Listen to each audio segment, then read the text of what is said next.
where is money actually flowing right now in the crypto space? People are lazy, right? Yeah, I think it's like we should have a cartoon that's like somebody typing into Google, why should I care about privacy while Google's collecting your data on why you care about privacy? You give it a phone number and you tell it what you want it to accomplish, and it will call whoever you gave it, and it'll use text to speech and speech to text to basically have a conversation with them. Every company's going to pay 50% more money to do it. The most exciting things in crypto are built during a bear market, and the savvy VCs investors who stick around and deploy capital during that time are the ones who benefit massively when that next bull cycle comes in. Peter Thiel's Founders Fund is likely one of them, and Joey Krug is a partner there after being CIO at Pantera. We talked about what they're investing in, how they're doing it, how they can deploy capital during the midst of this bear market, and especially about where AI and crypto will likely come together in the future. This is an awesome conversation you don't want to miss. That's dope.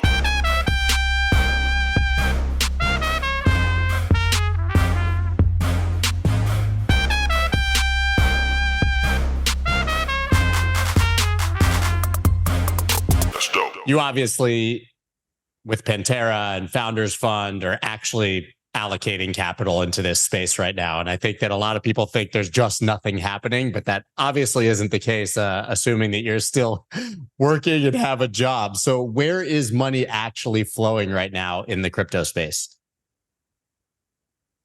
Yeah, good question. So I think there's a handful of areas. So I think the main area right now that there seems to be a lot of excitement around is kind of all this infrastructure around layer twos. So you have projects that are working on decentralizing various parts of L2s, like the sequencer, what actually sequences the transactions and orders them. That's currently centralized in most layer twos today. There's projects working on basically making that decentralized. There's projects that are working on making it so you can have a layer two on top of a layer two. So, if you have an app that you want to be super scalable, you can kind of have it on its own, basically little L2, and then kind of settles on one layer beneath it. There's a bunch of infrastructure there, I would say that people are very excited about. And then the other area that I see some stuff that's still interesting is DeFi, which I think is sort of in a trough of disillusionment right now. And I think there's also kind of this narrative that Uniswap V3 and Curve, that's all you need. The space has been solved, and no one's ever gonna, and that's a very dangerous narrative in tech. Every time someone says that, someone gets disrupted. And so I think that's an area that I'm excited about still, even though maybe not everyone else is. Sounds like very picks and shovels then, and not specific sort of projects. It sounds like to me then that we're still building the infrastructure here and we're not quite there yet. I mean, is that the correct impression? Yeah, more or less. I mean, I've seen a little bit of stuff that's more consumery. There's a project that I talked to recently that's building I don't know if you kind of think about how 1inch aggregates, trading. They're doing similar for borrowing. So, they'll refinance, get you the best rate, provide insurance, if you get liquidated in the middle of the night kind of thing. But there's still not a lot of direct consumer stuff. And there's some social stuff happening on top of Bitcoin with Nostr and things like that, although I haven't followed it super closely. I went down a Nostr rabbit hole recently because I kept seeing so much of it on my Twitter feed, and I tried it, and to me it seemed extremely clunky, and found out there was basically 6,000 unique users a day or something. I mean, it's non-existent. And nothing against Nostr, but there's literally nobody using it except for apparently the 60 people I follow who have told me about it. But you talk about being built on Bitcoin. Is that really an investable space right now in your view, or is most of it still sort of in the proof of stake networks and other places? We've seen this massive boom, I guess, in ordinals and BRC20 and, Lightning scaling and things like that. I've seen basically everything that's been built on Ethereum now being attempted somewhat on Bitcoin. But do you view a lot of capital flowing in that direction, or do you think that that's smaller than it appears? I think in total dollar terms, you probably don't see a ton of capital going in that direction, right? A lot of the rounds raising there are fairly early stage. They're fairly small. There's a handful of exceptions to this, right? David Marcus, who used to be running Facebook's project, right, launched this Lightning-based project, raised a bunch of money for that. So there's a handful of exceptions, but I think most of what I'm seeing, if you just take the if you had like 100 entrepreneurs pitching me, right, and you picked one of them out of a hat, 75, 80% chance they're building on either Ethereum or something EVM based, something in the Ethereum ecosystem is kind of what I'm mostly seeing. You think that things need to be built on Bitcoin, or do you think that that's just kind of unnecessary and mimicry of what's happening elsewhere? I don't think they need to be. If people want to, more power to them. That's great. But I think like the whole narrative of like smart contracts on Bitcoin is something that like I was excited about in like 2017, right? But at this point, it's been so long, and even if you build that stuff, you often have to get changes made to Bitcoin, which probably aren't going to happen. Like if you want smart contracts, for the most part, you should probably just use Ethereum. I think it's more likely that someone will figure out a secure way to bridge Bitcoin over to Ethereum. Just not like wrapped Bitcoin, which is kind of just like a multi-sig. I think that's an easier problem to solve than bringing smart contracts themselves onto Bitcoin. Yeah, I mean that's what it certainly appears to be from the outside. You talked about now layer twos building on layer twos. We're already talking about scaling beyond layer twos then, right? I mean, I spoke recently with Sandeep from Polygon, and he said, we're going to have layer 5, 6, 7. He was like, there's really no end to how many of these we're going to have. But I was a bit disillusioned because I don't even think we've seen the layer twos function properly yet. Yeah, it's an interesting point, right? Like the layer twos themselves, like they work, but they're not fully decentralized, right? In the original vision behind all of them was that you could build this, decentralized thing. You do have a bit more centralization than Ethereum because that's how you get speed benefits. But the idea is it wasn't long term that you have one sequencer that sequences all the transactions. That was never the vision. And I think people sort of ship that as like a minimum viable product. And then what you've had happen since then is people are like, now that access, we should build on top of it. And so like, you have like infrastructure being built on top of infrastructure that's not fully completed.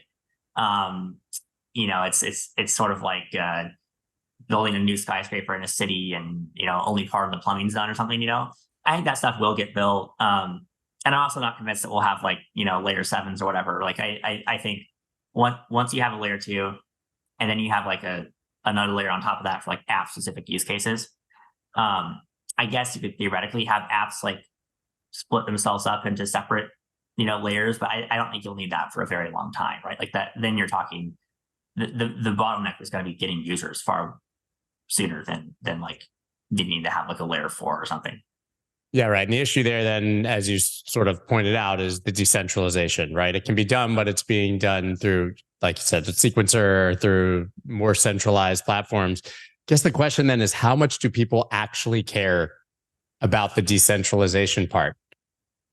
Because it seems like that's a huge narrative from the Bitcoin community and a big narrative from people who are deeply crypto native. And I would argue that 99% of mainstream doesn't care and will never care if they actually come into the space.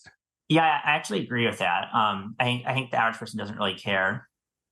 I do think they care about like this notion, which is very vague, right? There's a notion of like, can I trust something or not?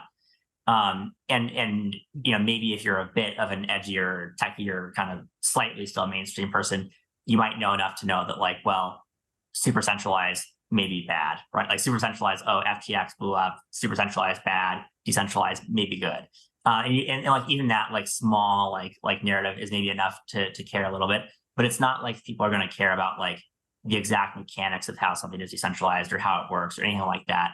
I think people only care about things like centralization, privacy, all these things that we care about intellectually. They only care about those to the point that it like causes a problem for them, right? Like people hated centralization when Mt. Gox blew up and when FTX blew up, but they still use those things because FTX is more convenient, right? And then with privacy, no one cares until it affects them, right? No one cares about it until they get censored or their account gets banned or whatever it may be. And so I think it's one of those things where it's like there are features that people don't care about until they realize that it's lacking. And yeah. Yeah, I think it's like we should have a cartoon that's like somebody typing into Google Why should I care about privacy while Google's collecting your data on why you care about privacy? Or like railing against how something's too centralized while putting their face in front of their iPhone to unlock it. I mean, I think that people just theoretically care about these things, but when it comes down to it, they don't.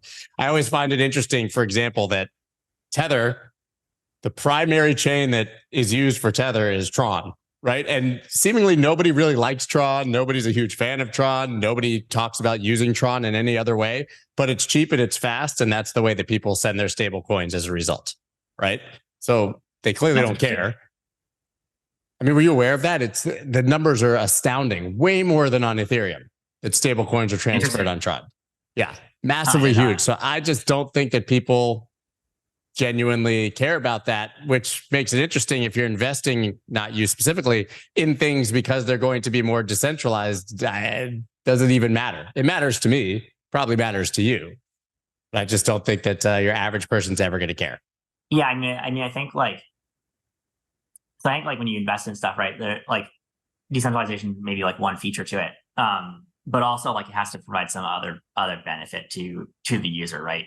If you think about having like two centralized sequencers, right? Like the sequencer can go down, your transactions cannot go through.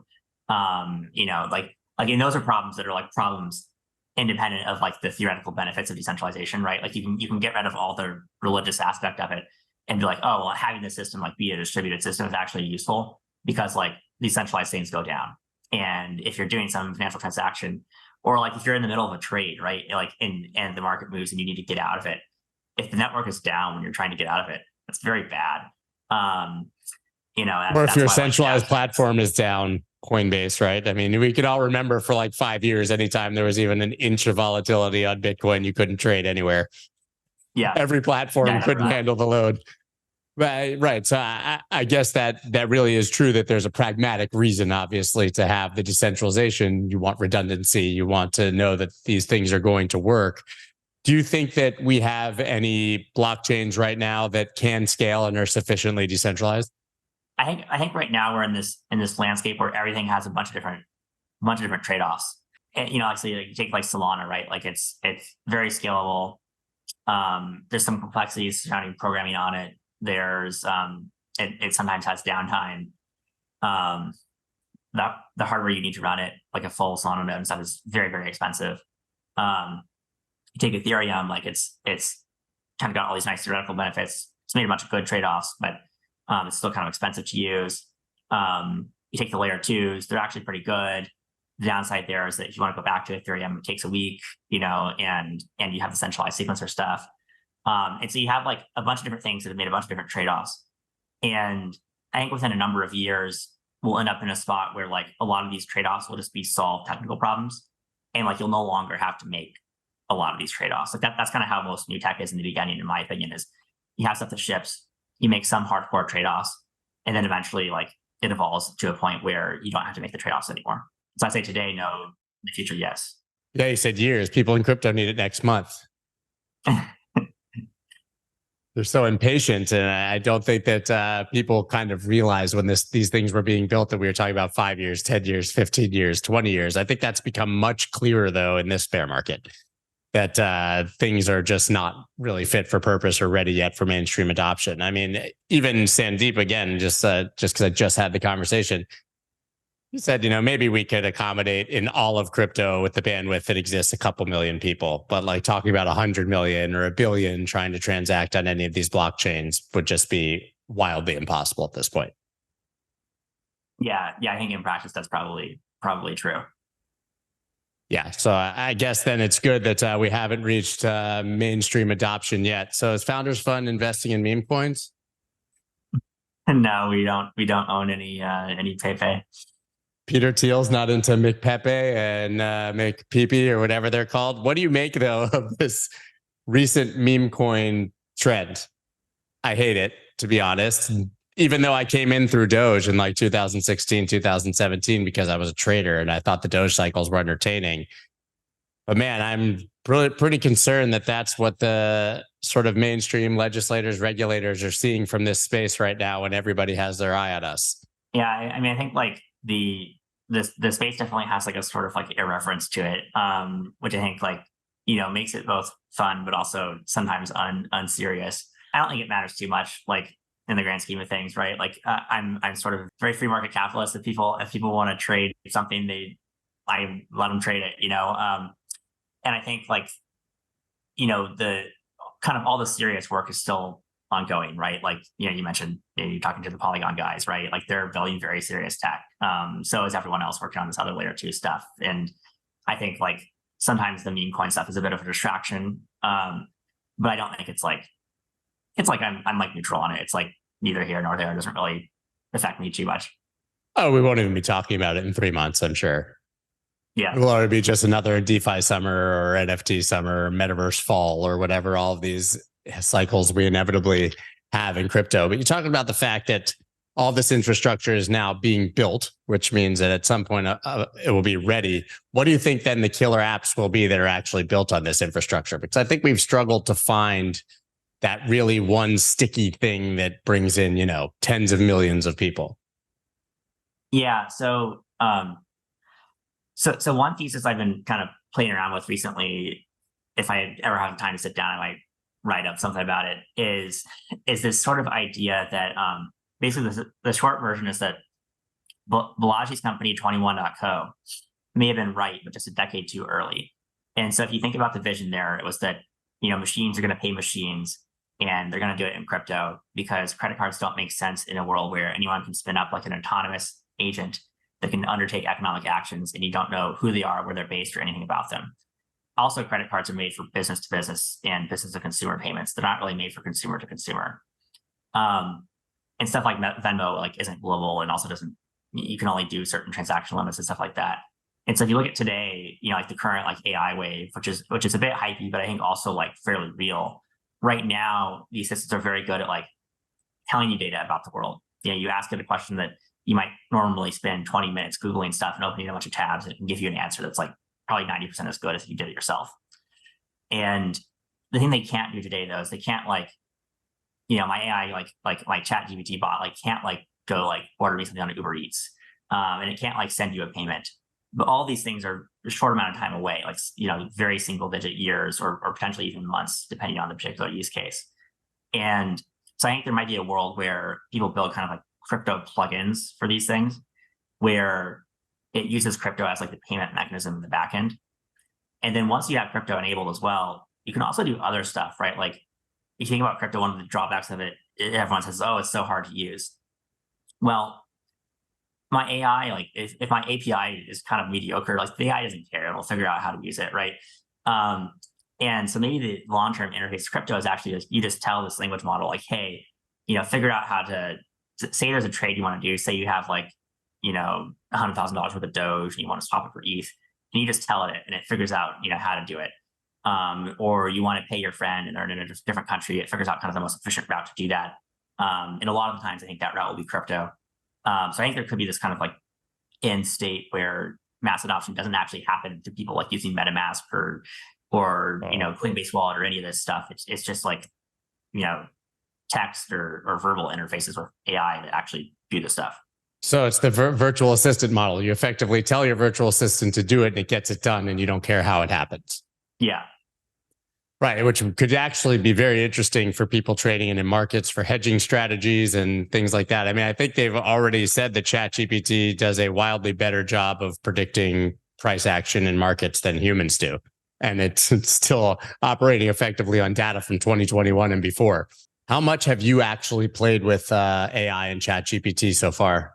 I used it a pretty good amount. So when I basically like when kind of the API came out, I messed around with it a little bit and built just like a handful of like things, mostly just for myself.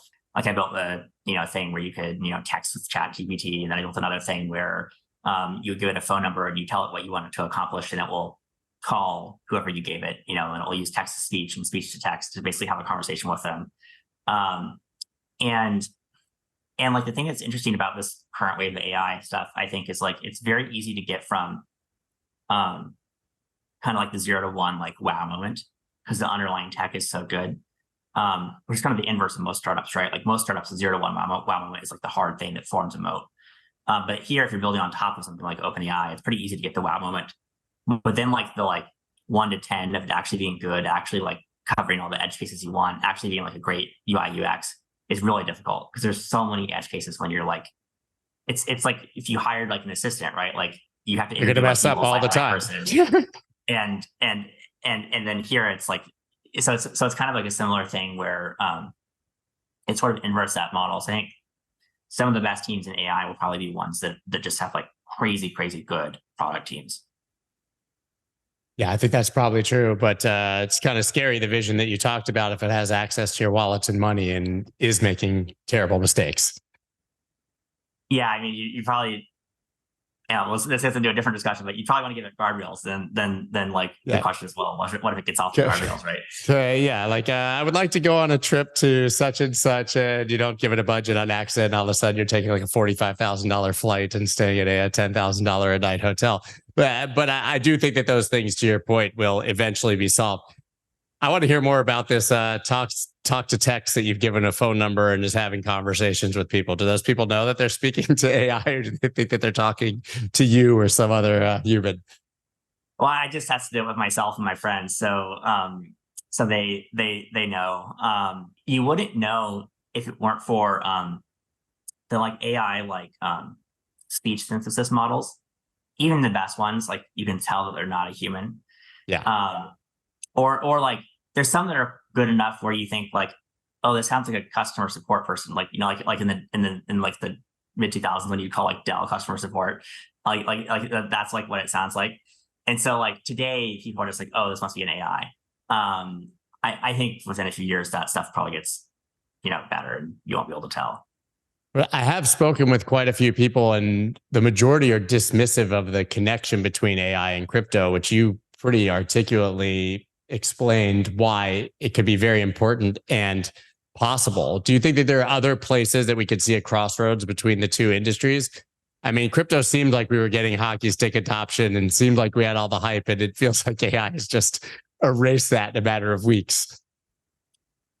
Yeah, I mean, I think like I think people are dismissive of it because they're two hypey sectors, and so it's easier to just be like, oh, there's nothing there. And I was kind of initially dismissive of it too until I started playing around with this stuff, and then kind of realized that it actually does sort of make sense in certain areas. As far as other areas they could work together, I mean, there's some people trying to do. So there's a couple I'll list off. I don't think they actually make a ton of sense, but the other areas are things like people are trying to build like, you know, decentralized ways of like training AI models, and the logic there is that like it should be cheaper than AWS because you're using people's home compute and GPUs and stuff. The problem with that, in my opinion, is just you think about like developers and people in general. People are lazy, right? Like if you can write a piece of software and to train it, it costs you even 50% more money, but it's a way easier training stack and it requires way less effort. Every company is going to pay 50% more money to do it. You know, if it's 10 times less, then sure, people will use the crypto version, but the problem is it's not 10 times less. You know, Amazon Web Services margins aren't that high. And so those ones tend to not be as interesting, you know, because like I think that in tech in general, the stuff where someone's doing like some 0 to 1 kind of huge new innovation is always more interesting than like, oh, we saved you X% cost, you know? You're obviously an investor now, but you started in computer science, right? Which is somewhat clear from this conversation, but that's actually your background. How did you make the jump from computer scientist to effectively a chief investment officer? So CS wise, I'd always been interested in that as a kid. And then investing wise though, it was kind of like 2016, founders started reaching out to me, asking just for advice on like how to build on Ethereum, because it was very difficult back then. How to fundraise with VCs. You know, how like VCs would often be like, if you're building on Ethereum back then, people would be like, well, explain Ethereum to me. So they wanted advice on like, how should I do that? And so I started advising companies like 0x and Numerai, also wrote checks into both their rounds. And then started kind of doing more deals like that, kind of just like on a syndication basis. And that's sort of how I met the folks at Pantera. And back then they were looking to bring on someone who have like a very strong technical background. So the space is getting a lot more complicated. I'm sure you remember like 2016, 2017, the space went from like, oh, there's Bitcoin and Litecoin to like, there's a million things. They're looking to try to like figure out how to kind of like navigate that. And so that's sort of how that happened. Yeah, you navigated that alongside all of us, and now 99% of that is gone or worthless, right? Talking about sort of the ICO craze and the ICO bubble. And a lot would argue that we just kind of did that again in 2021 and coming into 2022. Do you think that we're going to continue to see these waves of massive FOMO and investment into thousands and thousands and thousands of projects that go nowhere? Or do you think that people are becoming a bit wiser as to what's going to have value in the future? Yeah, I mean, I think like the way I always think about it is, every wave of new tech and companies, you have like a huge percentage of things fail and then a few things work. In crypto historically, I'd say the failure rate's been higher because more things have been tried. In some cases, in the bubbly periods, more things have been tried than probably should have been tried. But you do have stuff that sticks around, right? Like a lot of the kind of the wave of DeFi stuff, so some of that stuff is stuck, and I think it's actually useful, kind of like financial primitives. The initial scalability wave in 2017, there was Plasma, there was like state channels, there was like all this stuff like Raiden network and a million different things. Starkware, Arbitrum, they're still around. Those projects were created, late 2017, early 2018. I think in future cycles, I think people have learned some lessons. But the problem that you have, is that in all financial markets, right, there's always some pocket of the world or of people who haven't entered the market before. And so when they come in, they do crazy stuff. And then they learn their lesson. And then next time they're like the smart people who don't make those mistakes. But there's always a new wave of entrants, I think, that kind of do crazy stuff. And that's kind of how it will probably be for a long time. That describes every single one of us who came into the crypto space. Genius in a bull market, get washed out once, and then finally your brain, I think, starts to work in the next cycle. What do you think is going to lead the next cycle? We've talked about all these narratives that we've seen in the past. Do you think it is the infrastructure investments that you talked about before? Or do you think that we're going to see, is it going to be gaming or NFTs, metaverse, something like that? A lot of people are still very bullish on gaming. Is that somewhere that you guys are deploying anything? I think infrastructure stuff is probably still going to be like the sort of like safest kind of like risk reward, investment standpoint stuff. I do think though that we're kind of starting to get to a point where it really is possible to build stuff that has meaningful numbers of users. Sure, as we discussed at the beginning, you can't get 100 million today. But I think you could build something that had, 1 million monthly actives, assuming they're not all active at the same time. And so I think there will be some stuff in this next cycle on the consumer side.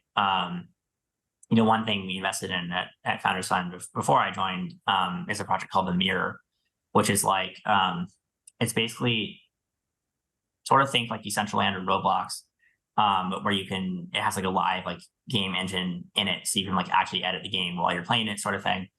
The thing I would say is on the gaming side, people are getting much more sophisticated from like the actual game side. Like their game looks really good. You look at something like Decentraland, the graphics are kind of out of date and a little stale. Axie Infinity, right? Yeah.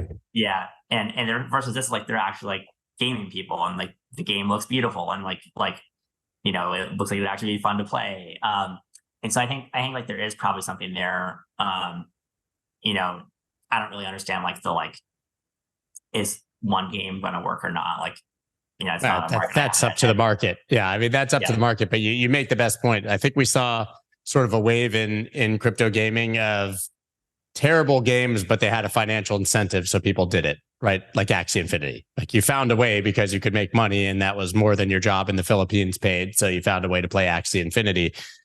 But that lacked the Fortnite and Call of Duty. I was at Consensus, and there were a few games, to your point, that were just looked awesome. There was one, they had this huge booth that was called Shrapnel, I think. And I sat there and played around for 20 or 30 minutes, and I'm not even a gamer. So you got to imagine that if we get the high quality game and that side, the financial incentive part, which at least temporarily was proven, that there's got to be massive upside there. Yeah, I totally agree. Like when I was a kid, I used to play all these, MMORPGs, and like you have a lot of the components of a metaverse there. The one thing you don't have is they're not really open, right? They have auction houses, they have like quests, they have jobs, they have hobbies, like people have houses in them. And so I think like that stuff I think is eventually going to happen. And I think crypto will definitely be part of it in my view. I wonder then if this vision of the metaverse that everyone shared a year ago that seems to have disappeared is really just gaming. Like, will our metaverses inherently just be games that are on a much larger scale and are more open than the ones we've seen in the past? Yeah, I think so. That's sort of my view. I mean, I think like maybe very long term, like you have some sort of like the game intersects with the real world via like some augmented reality overlay, But I think like in practice, the most exciting metaverse stuff sort of is and probably always has been gaming, in my view anyway. So Founders Fund is obviously Peter Thiel. I think, does that mean that we should all be encouraged that you guys are still here and committed to this and excited about it? Because I think there's a sort of a mainstream view that nobody cares anymore. Honestly, I just think that that's what people think. Yeah, we definitely care about crypto. I think like, we think that it's sort of one of the kind of has the potential to be one of the next like big platforms in tech, right? Like you have like pretty transformative technologies in general. There's a handful right now. There's, obviously the AI stuff, there's crypto. There's some stuff happening in biotech. And, I think definitely the thing I would say is like from a crypto standpoint, like we're open for business, like we're looking to invest into the space. And super excited about it. I think like right now is like when everyone is despondent and, all the kind of most of the traditional Web2 VCs have kind of left the space. Like that's the time you want to be investing. Like, and valuations are down, right? Yeah. It's no different than the market itself, right? You want to buy when there's blood in the streets, everybody's terrified and prices are so low that people think they have to go to zero. And it does feel like that's what's happening in the VC side. For sure. It's good to see confirmation of that. And VC was kind of a 4-letter word at the end of the last cycle. I mean, people were just seemingly unhappy with venture capital in general, the tokenomics models that were being perpetuated. Do you think that we're seeing sort of smarter investment and smarter structures for those investments at these lower valuations now? Yeah, I mean, I think like structure-wise, most projects now are just doing the, you get an equity with a token warrant kind of thing, and that seems to work pretty well. I think like last cycle or every cycle in crypto, there's various points in the cycle where everyone gets mad at VCs. And I think it's because there's always a handful of firms that do sketchy stuff, right? Like they buy a token and say a bunch of positive stuff about it while they're selling it. Like that's wrong. You shouldn't do that. Or they do stuff where they like last cycle, there was all this stuff where people would invest and they'd have these like crazy, like low float, and then the market caps were like crazy high. And then, like you can see why, the retail traders would get, annoyed or frustrated with that dynamic. I think, but there's another set of VCs that have kind of like a much more long-term mindset, right? Like, at Founders Fund, for instance, like our funds are very long-term venture funds. Like we're trying to invest in stuff that we think is going to be stuff that lasts long-term versus like trying to find the hot next narrative. Because often if you invest based on narrative anyways, like your tokens are going to be locked up for the most part anyway. So like, it's not like you can invest in some hot narrative and then sell it, when it goes to the moon. Like you actually have to find stuff that actually works long-term. Versus if you're trading public markets, you can kind of do whatever you want, right? But if you're investing in privates, it's a different game. I think the worst mental mistake that you can make as a VC or a seed investor is to consider the current value of your unlocked tokens as part of your portfolio. But yeah, the paper multimillionaire, and then by the time you're actually unlocked, it's worth almost nothing, right? Have you guys seen any difficulty actually deploying size because of the lower valuations or how few things? I mean, it seems like teams are taking much smaller investments at this point. There's not as much on the table. And so if you have a huge fund, it's probably almost a challenge to get your money to work. Yeah, that's a good question. So I think it's less of an issue for us because, we're a generalist fund. And so we can always invest in other stuff. We don't have to deploy any specific amount into crypto. So it can be pretty flexible there. I think instead of like exact dollar amounts, the thing to me has always been like figuring out kind of what level of ownership can you get that's, a meaningful amount. I think right now, let's see. Yeah, I mean, so projects are raising, less money, but it hasn't really affected the way I invest because the stuff that I invested in, even at Pantera, for the most part that I can remember, like we didn't really do too many of those like very, very high dollar amount rounds because they're just often not positive expected value anyways. I agree. You're like the last money in, you're paying, more than $1 billion valuation for it. It hits public markets, it looks great on paper. Eventually everyone gets liquid and, so I think like for us, like, if you're trying to do those rounds, definitely probably affect you more, but for the smaller rounds, they're kind of the same. You talked about equity with a warrant for tokens being sort of the new structure instead of being, I guess, fully liquid where, you're just on a vesting schedule with the tokens. It seems like for a lot of projects in the last cycle, even having a token was really unnecessary and was effectively just a liquidity grab, right? A way to raise funds, and VCs knew that they'd be liquid and wouldn't have to wait 10 years necessarily to sell. Are you seeing a further move away from that? I mean, better question, do a lot of these things that are being built even need tokens? Yeah, it's a good question. So I think like in general, there's businesses that are like more of a company, right? Like they're more centralized. They don't really have like a protocol for the most part. And then when you see those businesses try to do like a token, like it generally doesn't make very much sense. Like it kind of feels slapped on, things that don't really need a token. And then you have stuff that's like an actual protocol, like it's some DeFi protocol or some, infrastructure thing. And those ones for the most part, they do usually benefit from having like a token, whether it's for, eventually long-term distributing, fees to token holders. But in the interim, you have like governance over the protocol. Sometimes you have various incentives in like, staking things that have to happen, where you just get penalized if they do something bad. And in those cases, it generally makes sense. I'd say these days in the market, like I don't really see people raising stuff where they have a token where they don't need it because, I'm not even going to take those phone calls, right? Like if I see the deck and it's like there's some token slapped on, they don't need it, I'm not going to take the call. Most other VCs aren't either. The market environment right now is such that those things aren't getting funded. And so right now it actually feels like there's obviously like any market, there's always ideas that people are working on that don't make any sense. But there's nothing really where like there's not a lot that feels grifty at the moment, I guess is how I'd put it, like in the private markets. Well, that's good. I was going to say that's great news. Anecdotally, speaking with VCs in the last cycle, I would say that those were the decks they were responding to first. Oh, you mean I can get liquid in 30 days from now with 25% of my investment, right? I mean, I think everyone was just caught up in the cycle. I don't necessarily think that it was like had malintention, but I think that was the format of primarily the last round of venture capital.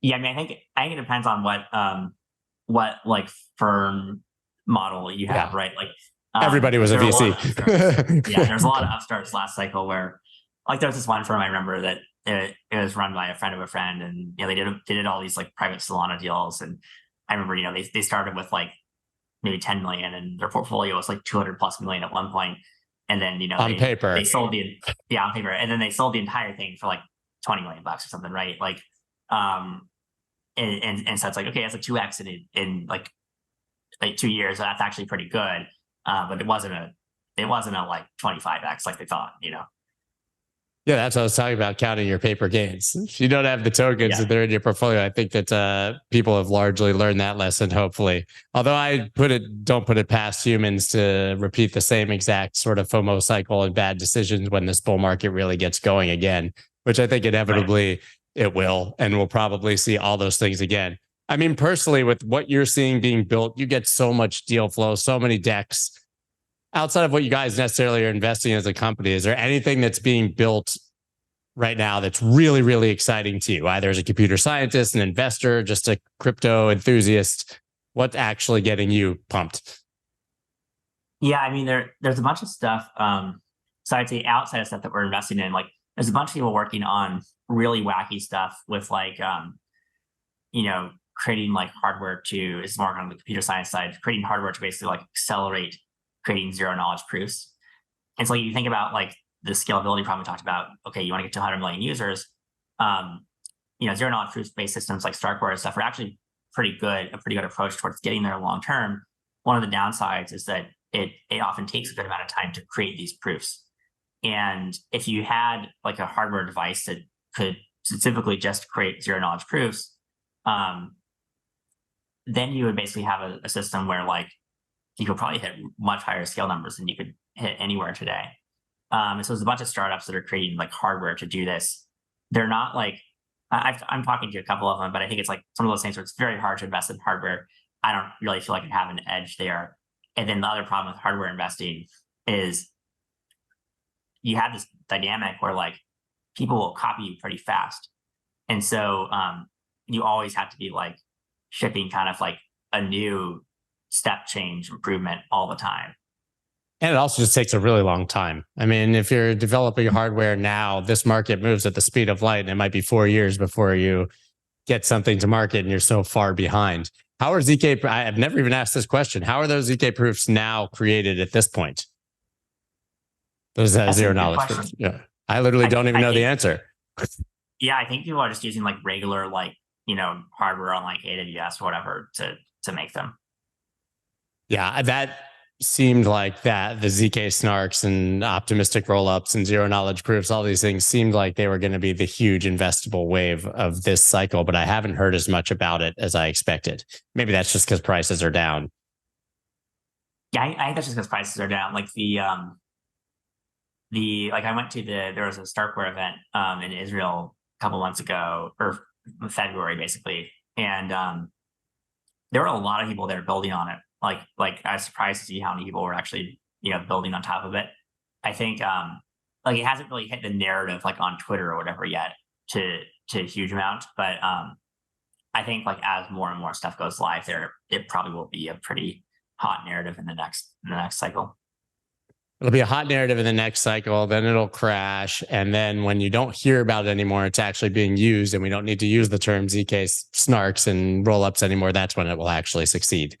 I think the biggest problem we still have is this vernacular, and we're still too techie and talking about all these things when your average person just wants clean UX and UI and doesn't care at all what's running it.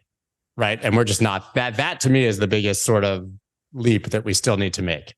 I just think that everything's way too complicated for grandma. I mean, for the best, sort of analogy we always make. Do you agree? Yeah, I mean, I think stuff's definitely too complicated. I think there will probably be kind of like a bifurcation where there's people who use like the crypto stuff, like us, and then I do think long term most people will just interact with this stuff either through like interfaces that really abstract almost all of it, or even like chatbots. I think like if your grandma or whatever is going to ever use DeFi, it's probably because she told her chatbot she wanted to do some financial thing, and DeFi happened to be the best way to do it. Versus like even like probably not going to use like Coinbase or whatever for the most part. I like that. I think that abstracts it all away and keeps it insanely simple. And then the bot can basically go figure it out. And I think that's actually one major way to overcome this challenge. I love that sort of as your thesis. You need to write that up, as you said you were going to. Yeah, I'll write it up at some point. I definitely think so. Man, where can people follow you after this conversation, keep up with you, check out what you're doing? Yeah, I'm on Twitter and Telegram. I'm just Joey Krug. So my name, all lowercase, no spaces. Do you want to send me a pitch deck or talk about what you're building? Joey@foundersfund.com. I have an incredible frog meme project that unlocks 75% in 1 week. Are you interested?